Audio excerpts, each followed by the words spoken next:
तो कल टॉपिक था सेल रिएक्शन से सेल इक्वेशन लिखना। आज मैं बता रहा हूँ सेल इक्वेशन से सेल रिएक्शन लिखना, क्योंकि हमें दोनों बातों की ज़रूरत पड़ती है।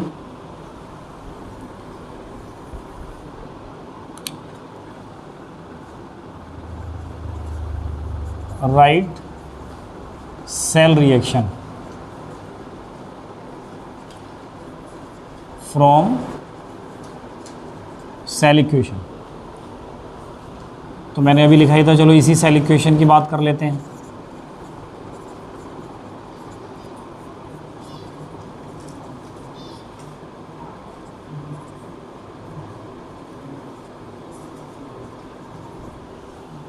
ये कोई सेल इक्वेशन लिखा हुआ है, इससे हमें सेल रिएक्शन लिखना है, तो बहुत इजी वर्क है।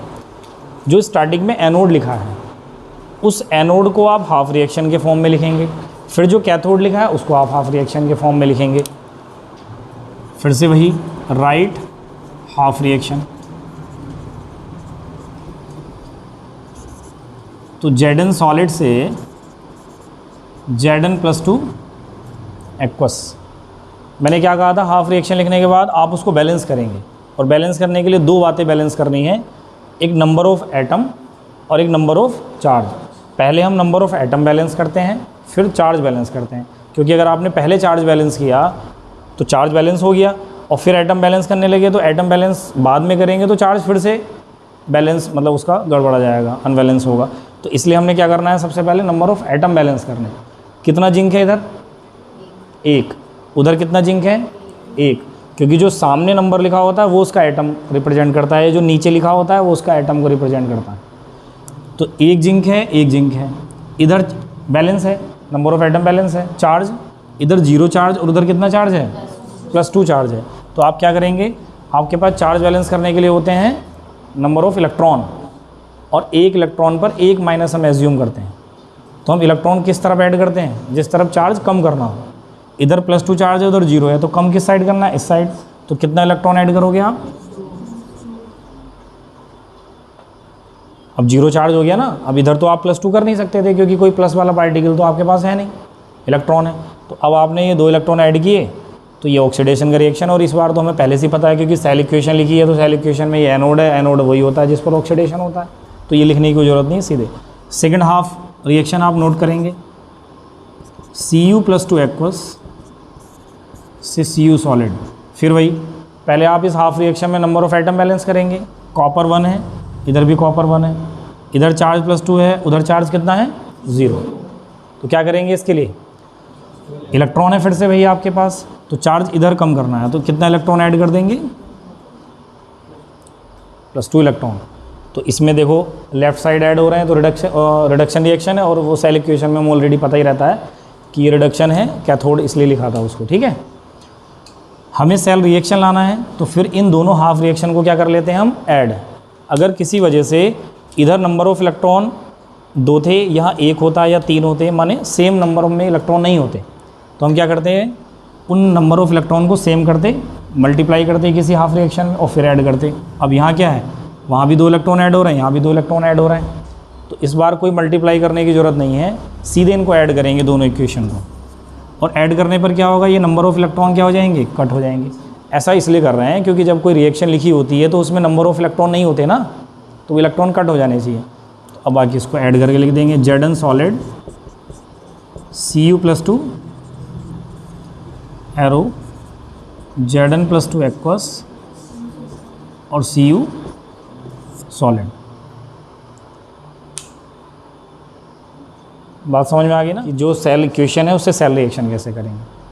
कोई भी चेंज होगा, स्टार्टिंग में एनोड होता है, बाद में कैथोड होता है, तो आप पहले इससे इसकी हाफ रिएक्शन लिखें, फिर इससे इसकी हाफ रिएक्शन लिखें। इसलिए उसको लिखा भी ऐसे ही जाता है कि पहले सिंपल, फिर आयनिक, फिर आयनिक, फिर सिंपल,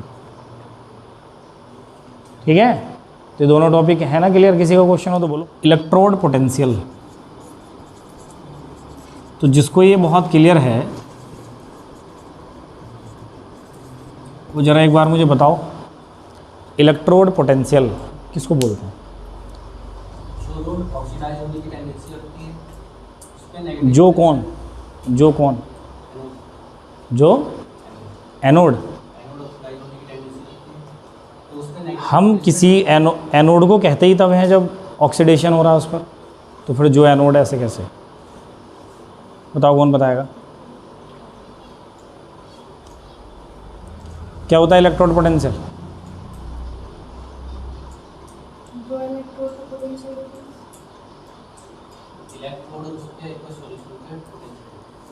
उसके डिफरेंस को ध्यान से देखना इधर। ये कोई पॉट है, आपने कोई मेटल रोड ले ली।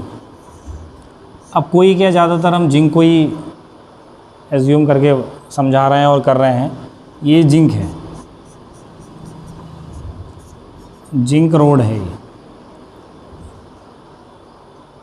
किसी भी रोड को हम इलेक्ट्रोड बोलते हैं। इसको इसी के एक्वस सॉल्यूशन में आपने डिप करना है। तो जिंक का एक्वस सॉल्यूशन हुआ ZnSO4, ZnSO4। तो जिंक रोड को उसी के सॉल्ट के एक्वस सॉल्यूशन में आपने डिप कर लिया। तो होता ये है, ये जो मेटल रोड है इसकी ये मेटल आयन फॉर्म में चेंज होने लग जाती है खुद से। आपने कुछ नहीं करना है, कोई एक्सटर्नल सोर्सेज को कोई इलेक्ट्रिसिटी सप्लाई नहीं करनी है, बस आपने डिप करना है। तो खुद से इसमें एक ऐसा नेचर होगा कि जो जिंक मेटल है वो जिंक आयन में चेंज होने लगेगी।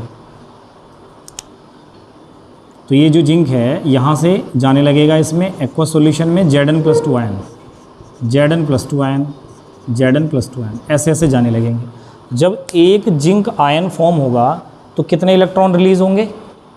2 इलेक्ट्रॉन रिलीज़ होंगे। ये इलेक्ट्रॉन रिलीज़ होने लग गए ऐसे। तो अब आप देखोगे कि प्लस और माइनस फॉर्म हो गया ना, मीन्स चार्ज प्रोड्यूस हुआ और चार्ज सेपरेशन हुआ। और जब चार्ज सेपरेशन होता है तो उसी को क्या बोलते हैं कि वहाँ पर कोई पोटेंशियल है, कोई वोल्टेज है, वहाँ पर कोई पोटेंशियल है। अब ये इलेक्ट्रोड की वजह से, इसलिए इसको क्या बोलेंगे? Electrode potential. When a metal rod partially dipped in their aqueous solution of salt, then this metal rod will be positive और नेगेटिव कंपेयर देन या in reference of aqueous solution of salt. माने जब आप किसी metal road को उसी के salt के एक्वस सॉल्यूशन में पार्शियली डिप करेंगे तो वो मेटल रोड या तो पॉजिटिव हो जाएगी या नेगेटिव हो जाएगी। किसके साथ? अपने एक्वस सॉल्यूशन के साथ। तो वो जो पॉजिटिव या नेगेटिव हो रही है तो उस पर क्या प्रोड्यूस हो जाएगा? पोटेंशियल। और उसको क्या बोलेंगे आप? Electrode potential. अभी एक मेटल रोड है तो इसलिए इसको हाफ सेल का इलेक्ट्रोड पोटेंशियल बोलेंगे आप।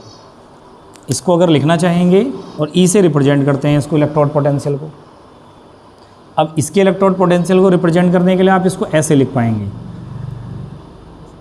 Zn+2 Zn। ठीक है। ये जो मेटल है ये इलेक्ट्रॉन डोनेट कर रही है, तो डोनेट करने की वजह से ऐसा हो रहा है। तो इस ये रिएक्शन कौन सी होगी फिर? अगर कोई मेटल रोड इलेक्ट्रॉन डोनेट कर रही है तो ऑक्सीडेशन। तो स्पेशली इसके इलेक्ट्रोड पोटेंशियल को हम क्या बोलेंगे? ऑक्सीडेशन इलेक्ट्रोड पोटेंशियल या ऑक्सीडेशन पोटेंशियल बोलेंगे। इसी के साथ आप एक दूसरा पॉट लें, उसमें कॉपर रोड, ये कॉपर रोड है, इसी के सॉल्ट के एक्वस सॉल्यूशन में उसको डिप करेंगे तो इसके सॉल्ट का एक्वस सॉल्यूशन हो गया CuSO4 एक्वस। तब यहाँ क्या होता है? ये मेटल ऐसी है कि अपने सॉल्ट के साथ उसका खुद का नेचर ऐसा है कि वो कॉपर आयन डोनेट नहीं कर रही है। यहाँ पर जो कॉपर आयन है, क्योंकि सॉल्ट के एक्वस सॉल्यूशन में कॉपर आयन है, वो वहाँ डिपॉजिट होने लगते हैं, वहाँ पर डिपॉजिट होने लगते हैं। मीन्स यहाँ से, क्योंकि ये CuSO4 है तो Cu+SO4 माइनस होगा, ये वहाँ डिपॉजिट होने लगते हैं इस तरफ। और जब ये डिपॉजिट होंगे तो वो जो इलेक्ट्रॉन है जो यहाँ से डोनेट होकर आ रहे थे, तो वो इलेक्ट्रॉन को क्या कर लेंगे? एक्सेप्ट कर लेंगे। ये इलेक्ट्रॉन फिर से वही चार्ज सेपरेशन, तो यहाँ पर भी एक इलेक्ट्रोड पोटेंशियल प्रोड्यूस हो जाएगा। ये रिडक्शन की वजह से हो रहा है, इसलिए इसको क्या बोलेंगे? रिडक्शन इलेक्ट्रोड पोटेंशियल या रिडक्शन पोटेंशियल बोलेंगे। अगले टॉपिक पर चलते हैं, standard electrode potential. Electrode potential और स्टैंडर्ड इलेक्ट्रोड पोटेंशियल में बहुत छोटा सा डिफरेंस है। क्या डिफरेंस है? ये स्टैंडर्ड वर्ड लगने से कंडीशन का मतलब होता है। आप ये पूरा प्रैक्टिकल जो कर रहे हैं या ये जो कैलकुलेट कर रहे हैं, जो डेफिनेशन दे रहे हैं, ये किसी भी टेम्परेचर, किसी भी प्रेशर और एक्वस सॉल्यूशन की किसी भी कंसंट्रेशन पर है।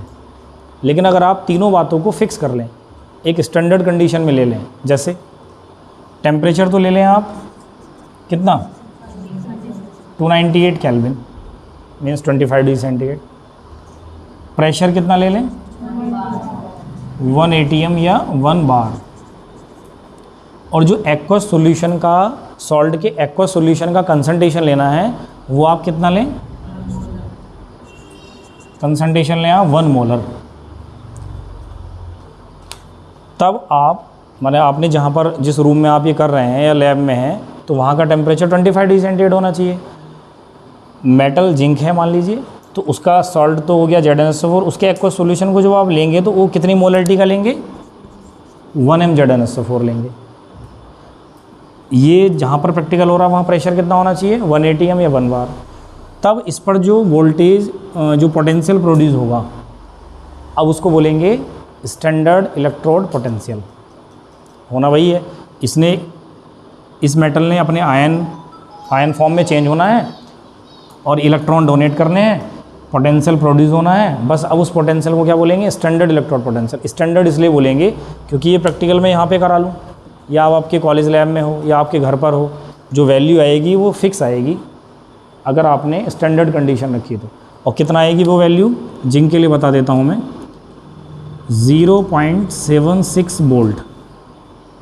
अब इधर देख, जो तेरा क्वेश्चन है ना ये कि माइनस आएगा कि प्लस आएगा, ये प्लस ही आएगा क्योंकि ये इलेक्ट्रॉन डोनेट कर रहा है, ये प्लस में आएगी वोल्टेज। लेकिन IUPAC सिस्टम ये कहता है कि आप किसी के भी वोल्टेज का जो साइन लेंगे वो रिडक्शन फॉर्म में लेंगे। कि सपोज़ कीजिए जिंक मेटल में चेंज हो रहे हो, रिडक्शन हो रहा हो, तो इतनी ही वोल्टेज पर होंगे लेकिन फिर साइन हो जाएगा माइनस। ठीक है, तो जो भी मेटल है आप उसका स्टैंडर्ड इलेक्ट्रोड पोटेंशियल कैलकुलेट करेंगे तो जो आएगी वैल्यू, उसके आगे जो माइनस साइन लगा रहे हैं, माइनस आए या प्लस आए वो अलग बात है, लेकिन जो साइन लगा रहे हैं वो तब लगा रहे हैं जब वो रिडक्शन फॉर्म में हो। मींस ऐसे समझ लो, इसे एक क्लियर ये कर देता हूँ बात, Zn से Zn+2 चेंज होना मींस ऑक्सीडेशन होना, क्योंकि आप देखो 0.4 से +2 हो रहा है। लेकिन इस समय जो इलेक्ट्रोड पोटेंशियल आया वो 0.76 वोल्ट आया। लेकिन आपने जो लिखना है ना यहाँ पर, वो ऐसे एज्यूम करना है कि जैसे इसका रिडक्शन हो रहा था, तो फिर तो वैल्यू तो वही आएगी, बस इसका साइन क्या हो जाएगा वो। अब सपोज कीजिए कॉपर का ऑलरेडी होता ही रिडक्शन है, तो इसका तो रिडक्शन पोटेंशियल होता है। इस कंडीशन में जो इसका स्टैंडर्ड इलेक्ट्रोड पोटेंशियल आता है वो आता है +0.34 वोल्ट। तो इसको तुम थोड़ी ना ऑक्सीडेशन में चेंज करोगे, ये तो ऑलरेडी है ही रिडक्शन में लिखा हुआ, तो इसका प्लस में ही आता है। कभी आप कहने लगोगे फिर सारी मेटल के फिर माइनस ही होने चाहिए, ऐसे कैसे हो जाएगा। अब जिसका होना ही रिडक्शन है अपने साल्ट के एक्वा सॉल्यूशन के साथ, तो जो वोल्टेज आएगी फिर तो वही रहेगी। मेरी बात समझ में आ रही है ना, होना तो इसका ऑक्सीडेशन ही है। तब जो इलेक्ट्रोड पोटेंशियल प्रोड्यूस होना है, जो वैल्यू है, लेकिन आपको जो लिखना है अकॉर्डिंग टू IUPAC सिस्टम, लिखना किसी भी मेटल का इलेक्ट्रोड पोटेंशियल उसके रिडक्शन फॉर्म में, माने उसका वो रिडक्शन पोटेंशियल ही लिखना है आपने। इतना आ जाता है डिफाइन C। तो कई बार तो बच्चे ऐसे होते हैं कि ही C, तो ये भी लिख के आते हैं कि आपने हमसे ही नहीं पूछा, C क्यों पूछा। होते हैं ऐसे, क्या है फिर ये SHEC, इसकी फुल फॉर्म ही है स्टैंडर्ड हाइड्रोजन इलेक्ट्रोड। तो स्टैंडर्ड वर्ड के से तो ये समझ में आ रहा है कि स्टैंडर्ड कंडीशन की वजह से हो रहा है। और हाइड्रोजन आ गया वर्ड तो स्पेशली ये है कि अब आपका जो इलेक्ट्रोड होने वाला है वो क्या होने वाला है, हाइड्रोजन, ओनली हाइड्रोजन। तो इस स्टैंडर्ड हाइड्रोजन इलेक्ट्रोड तो होना क्या है इसमें, देखो एक बीसल्स है। अब हाइड्रोजन इलेक्ट्रोड आपने बनाना है तो ये बड़ा ऐसे बात आ गई कि कोई हाइड्रोजन होता है गैस, अब हाइड्रोजन गैस फॉर्म में होता है तो उसका इलेक्ट्रोड कैसे बनाओगे, माने उसकी रोड कैसे बनाओगे? तो इसके लिए क्या बताया था मैंने, आपने एक टेस्ट ट्यूब लेनी है, ग्लास टेस्ट ट्यूब, उसको उल्टा किया आपने। अब वो डायग्राम तो देखो मुझसे ठीक से बनते नहीं है ना, लेकिन फिर भी मैं कोशिश कर रहा हूँ। और यहाँ पर आपने एयर अंदर आने के लिए क्या स्पेस बनाना है, S2 आएगी, और इसके अंदर क्या लगाना है आपने, प्लेटिनम वायर विद पीस, माने प्लेटिनम ही पीस है, ये प्लेटिनम है ये। और इस प्लेटिनम के वायर के ऊपर ये हाइड्रोजन गैस पास करनी है, तो अब ये क्या हो जाएगा, हाइड्रोजन इलेक्ट्रोड। प्लेटिनम ही क्यों लिया हुआ है, क्योंकि प्लेटिनम क्या है, लाइक एज इनर्ट इलेक्ट्रोड। और इनर्ट इलेक्ट्रोड मीन्स ये जो, अच्छा यहाँ पे एक वो ले लेते हैं एक्वस सॉल्यूशन। तो हाइड्रोजन के लिए क्या ले लेंगे, एक्वस सॉल्यूशन। क्या ले लेंगे आप, H2SO4। तो ये जो प्लेटिनम इलेक्ट्रोड होता है ये एक्वस सॉल्यूशन के साथ कोई रिएक्शन नहीं करता, और हमने करानी भी नहीं है, ऐसा लेना है, क्योंकि रिएक्शन करेंगे तो हमारे पोटेंशियल में फ्लक्चुएशन आएगा। तो इसलिए क्या है, कैसा इलेक्ट्रोड लेना है आपने, इनर्ट इलेक्ट्रोड। और इनर्ट इलेक्ट्रोड मीन्स जो रिएक्शन ना करता हो एक्वस सॉल्यूशन के साथ, या उस गैस के साथ भी ना करता हो जो गैस का आप इलेक्ट्रोड बना रहे हैं। ठीक है, प्लेटिनम की जैसा और कोई इनर्ट इलेक्ट्रोड हो सकता है, ऑर्गन, ऑर्गन तो गैस है, फिर बात फ़ायदा क्या होगा। कौन सी ऐसी मेटल है जो इनर्ट इलेक्ट्रोड की तरह बिहेव करती है प्लेटिनम के अलग, ये बता रहा, ठीक बता रहा, पैलेडियम। आप देखना भी इसको ऑर्गेनिक में ये एज ए कैटलिस्ट बड़े यूज़ होते हैं, तो बताऊंगा ये प्लेटिनम पैलेडियम क्यों है ऐसा। ठीक है, स्टैंडर्ड कंडीशन ही रखनी है आपने, टेम्परेचर 298 केल्विन, प्रेशर 1 atm, और जो कंसंट्रेशन रखना है H2SO4 का वो 1 m। इस कंडीशन में आप ये हाइड्रोजन इलेक्ट्रोड को पार्सली डिप करेंगे, इस पर जो पोटेंशियल प्रोड्यूस होगा उसको बोलेंगे स्टैंडर्ड हाइड्रोजन, या मतलब इस अरेंजमेंट को बोलेंगे स्टैंडर्ड हाइड्रोजन इलेक्ट्रोड। और हाइड्रोजन का स्टैंडर्ड इलेक्ट्रोड पोटेंशियल कितना होता है, 0। अभी पिछले टॉपिक में एक लाइन ये देखो मिस हो गई कि रिप्रेजेंट किससे करते हैं, स्टैंडर्ड इलेक्ट्रोड पोटेंशियल को किससे रिप्रेजेंट करते हैं, ई नोड। और सिंपल इलेक्ट्रोड पोटेंशियल को किससे करते हैं, ई। स्टैंडर्ड इलेक्ट्रोड पोटेंशियल को किससे करते हैं, ई नोड। तो standard hydrogen electrode potential E naught H+/H equal to 0.0 volt. और जब स्टैंडर्ड हाइड्रोजन इलेक्ट्रोड पता चल गया था ना, उसके बाद अदर मेटल के स्टैंडर्ड इलेक्ट्रोड पोटेंशियल इस की हेल्प से ही कैलकुलेट किए जाते हैं।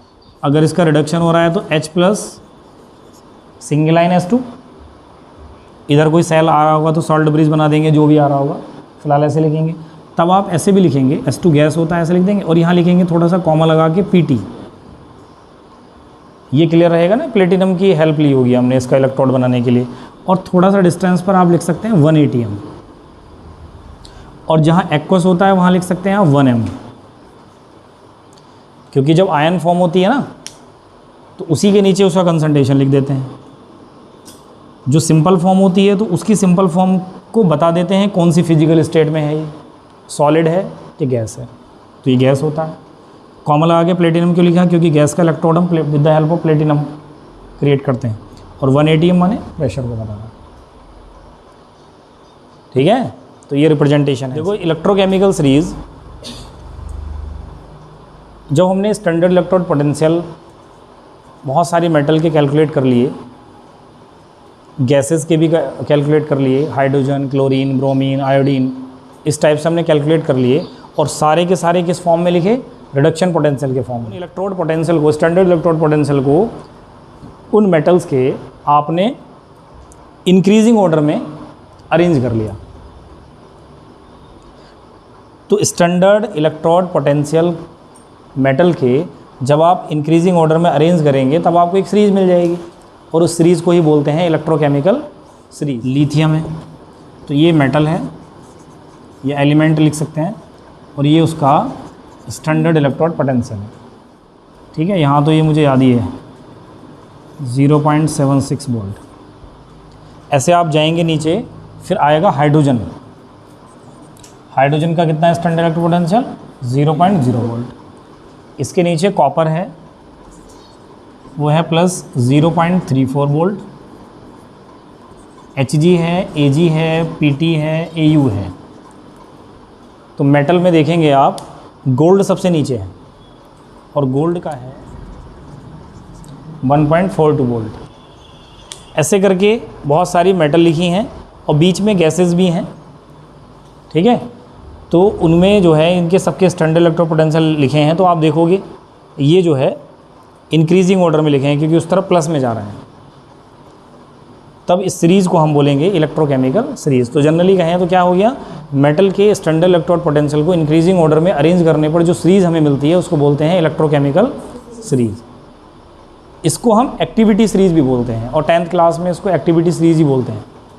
क्यों बोलते हैं एक्टिविटी सीरीज़? क्योंकि इसकी हेल्प से हम पता लगा लेते हैं कि कौन मेटल मोर रिएक्टिव है, कौन लेस रिएक्टिव है, आपस में कंपैरिजन करके पता लगा केमिकल सीरीज़ कि इस इलेक्ट्रोकेमिकल सीरीज़ के क्या इंपॉर्टेंट फीचर्स हो सकते हैं। इसके लिए बताओ जरा मुझे। देखो सिंपल पहला पॉइंट में तो ये कह सकते हैं, पहला फीचर्स इस इलेक्ट्रोकेमिकल सीरीज़ का ये है, जिनके स्टैंडर्ड इलेक्ट्रोड पोटेंशियल नेगेटिव लिखे हुए हैं वो एनोड की तरह एक्ट करते हैं, और जिनके पॉजिटिव लिखे हुए हैं वो कैथोड की तरह एक्ट करते हैं। लेकिन ऐसा आप 100% कह लें तो ऐसा नहीं है।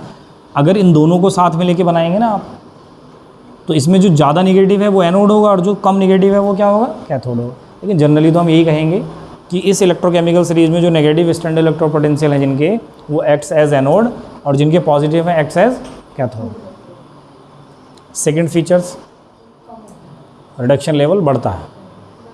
अभी तो कह रहे हैं कि जिनके नेगेटिव है वो एक्ट एनोड, और जिनके पॉजिटिव है एक्ट्स एज कैथोड।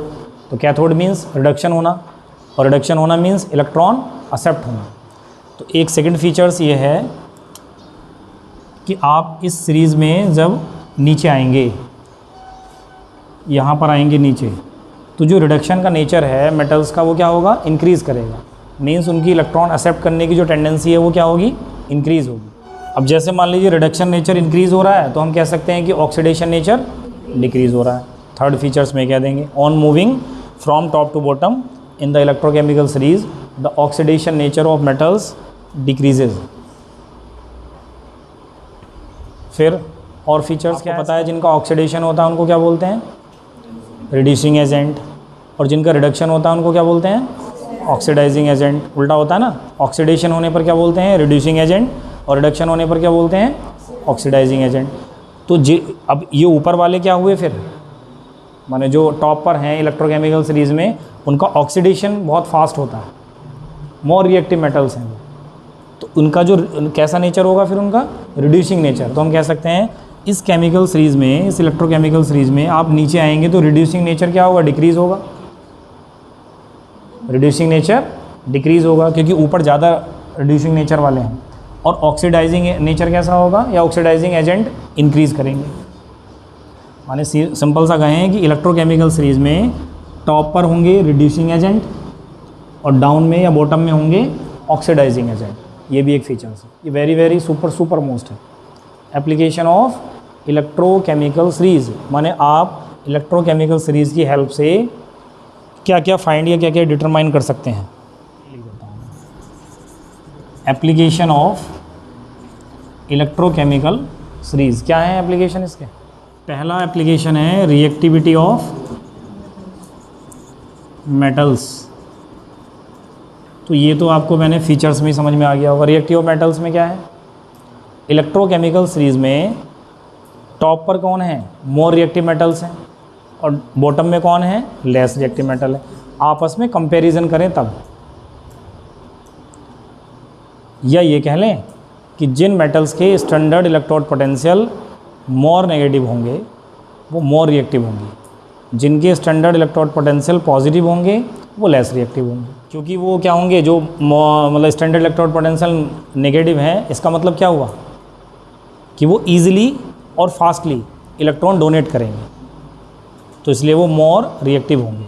तो more negative standard electrode potential जिनके होंगे वो मोर रिएक्टिव मेटल्स होंगी। और जैसे जैसे स्टैंडर्ड इलेक्ट्रोड पोटेंशियल इंक्रीज़ होते जाएंगे उनकी जो रिएक्टिविटी है वो लेस होती जाएगी।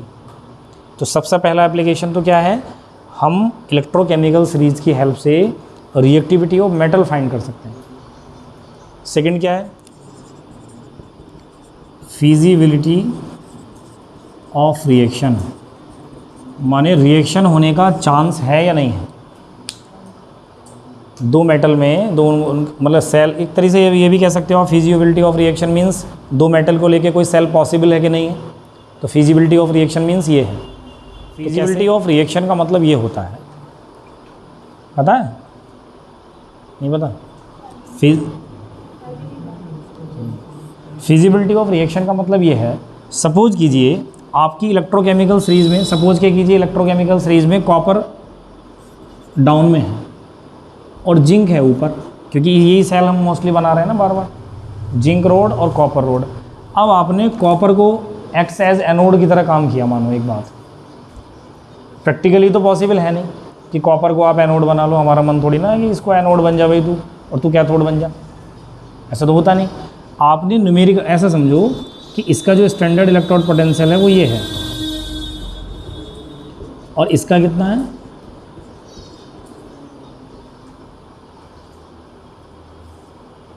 यही होता है ना इलेक्ट्रोकेमिकल सीरीज में, ये क्लियर है।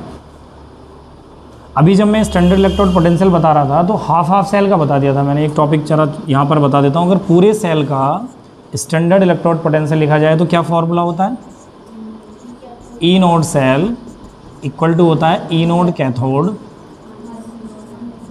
Minus E naught anode.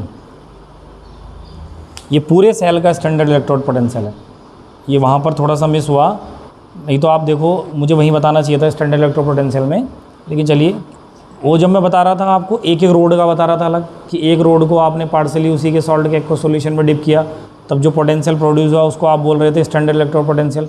तो वो अब कैथोड था या एनोड था तो कोई एक, लेकिन अगर पूरा सेल हम कंबाइन कर लें एनोड और कैथोड को, तब जो स्टैंडर्ड इलेक्ट्रोड पोटेंशियल कैलकुलेट करते हैं तो इस फॉर्मूले की हेल्प से करते हैं। Means E naught cell equal to E naught cathode minus E naught anode.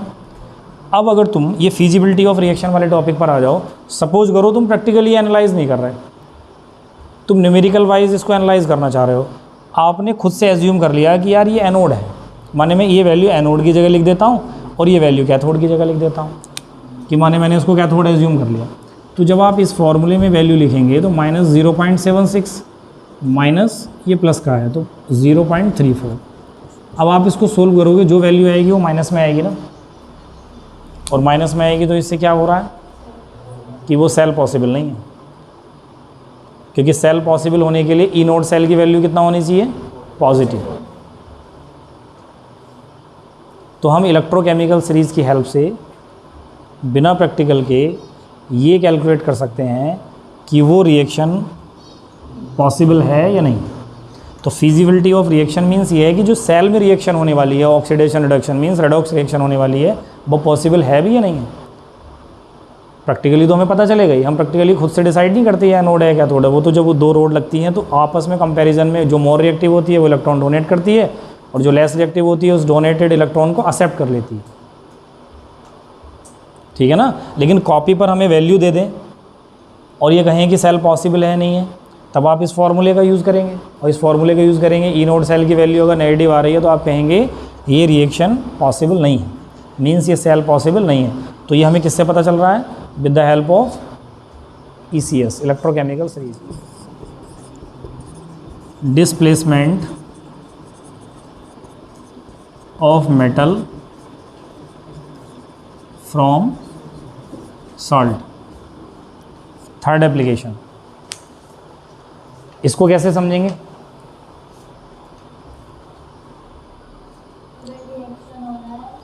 मैं यहाँ पर एक रिएक्शन लिख देता हूँ और फिर इसको देखते हैं। Zn plus CuSO4 arrow ZnSO4 plus Cu। ऐसे क्वेश्चन बोर्ड एग्ज़ाम में आपको 1 मार्क्स में मिल जाएंगे। और एक्साइज में भी है ऐसे Zn plus CuSO4 arrow ZnSO4। तो आपको इस रिएक्शन को देखने से लग रहा है कि जिंक ने copper sulphate salt means copper sulphate से कॉपर को रिप्लेस कर दिया और वहाँ पर खुद से आगे लगा है और कॉपर बाहर है। तो इसका मीन्स क्या हुआ कि जिंक ने कॉपर को डिस्प्लेस कर दिया। तो हम इलेक्ट्रोकेमिकल सीरीज़ की हेल्प से ये पता लगा लेंगे कि ये रिप्लेस कर भी सकता है कि नहीं कर सकता है। और रिप्लेस करने के लिए कौन रिप्लेस कर सकता है? एक मेटल दूसरी मेटल को कब रिप्लेस कर सकती है? जब वो ज़्यादा रिएक्टिव हो। तो जिंक ने कॉपर को रिप्लेस किया है, तो हम ये चेक करेंगे इलेक्ट्रोकेमिकल सीरीज़ में कि जिंक मोर रिएक्टिव है कि कॉपर मोर रिएक्टिव है। तो आप उस इलेक्ट्रोकेमिकल सीरीज़ में देखेंगे तो जिंक का जो इलेक्ट्रोड पोटेंशियल है, स्टैंडर्ड इलेक्ट्रोड पोटेंशियल है, वो नेगेटिव है और कॉपर का पॉजिटिव है। तो जिंक कॉपर से क्या हुआ? मोर रिएक्टिव हुआ, और मोर रिएक्टिव हुआ तो वो उसके साल्ट से उसको क्या कर देगा? रिप्लेस कर देगा। एक्सचेंज नहीं, रिप्लेस उसको कर देगा। ठीक है। अगर यही रिएक्शन मैंने ऐसे लिख दी हो,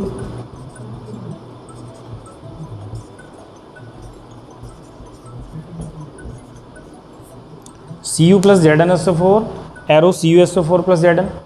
इसको पहली रिएक्शन में हमने देखा कि जिंक मोर रिएक्टिव है कॉपर से, तो इसलिए रिप्लेस कर दे रहा है। सेकंड रिएक्शन मैंने लिखा है copper plus ZnSO4 copper sulphate plus zinc. तो यहाँ से हम देख रहे हैं कि रिएक्शन मैंने लिख दी है, तो लिखने में क्या जा रहा है इसमें कि Cu Zn को रिप्लेस कर रहा है, लेकिन ऐसा पॉसिबल नहीं है ना, क्योंकि कॉपर क्या है? लेस रिएक्टिव है कंपेयर देन जिंक, तो इसलिए रिप्लेस नहीं कर पाएगा, इसलिए रिएक्शन पॉसिबल और ये पॉसिबल है। तो आप ऐसे और भी एग्जांपल देख सकते हैं जो आपस में ऊपर नीचे मेटल लिखी हैं। तो जो अब सीधा सीधा ये आया है कि जो इलेक्ट्रोकेमिकल सीरीज़ में टॉप पर मेटल होंगी वो मोर रिएक्टिव है, अपने से नीचे वाली मेटल को उसके साल्ट से रिप्लेस कर पाएंगे। तो ये रिप्लेसमेंट होगा या नहीं होगा, ये बात किससे पता चल रही है हमें? इलेक्ट्रोकेमिकल सीरीज़ की हेल्प से। इसलिए हम क्या बोलेंगे इसको कि ये उसका एप्लीकेशन है, डिस्प्लेसमेंट ऑफ मेटल का पता लगा सकते हैं उसके सॉल्ट से।